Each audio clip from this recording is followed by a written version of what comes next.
జై శ్రీరామ్ జై శ్రీరామ్ రాజారామ్.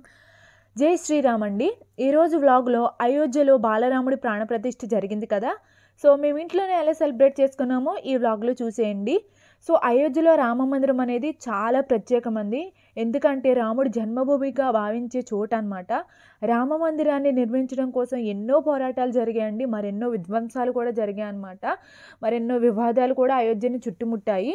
అయితే మతపరంగా కూడా ఎన్నో ఘర్షణలు చోటు చేసుకున్నాయండి. 1853 1859 ఘర్షణలు తారస్థాయికి చెరిగిపోయినాయి అన్నమాట.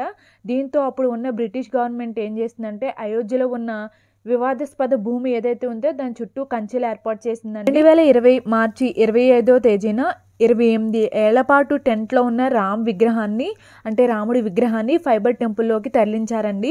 సో 2020 ఆగస్టు 5వ తేదీన అయోధ్యలో రామ మందిర నిర్మాణానికి ప్రధానమంత్రి గారు మన నరేంద్ర మోడీ గారు శంకుస్థాపన చేశారండి. 2024 జనవరి నాటికి రామ మందిర ప్రారంభోత్సవానికి శరవేగంగా పనులు పూర్తి చేశారనమాట. వేలాది మందికి ఆహ్వాన పత్రికలు కూడా అందాయండి. అలాగే చాలా ఇంటికి అక్షింతలు కూడా పంపించారనమాట. ఈ క్రమంలోనే జనవరి 22వ తేదీన అయోధ్యలో అంగరంగ వైభవంగా శ్రీరామ మందిర ప్రారంభోత్సవాన్ని మేమైతే చాలా బాగా సెలబ్రేట్ చేసుకున్నామండి. క్రాకర్స్ కాల్చాము, ముగ్గులు పెట్టుకున్నాము, దేవుడికి పూజ చేసుకున్నాము. అయోధ్య నుంచి అక్షింతలు వచ్చినాయండి. మా ఇంటికే కాదు ప్రతి గడపకి కూడా అయోధ్య నుంచి అక్షింతలు అనేవి వచ్చాయండి.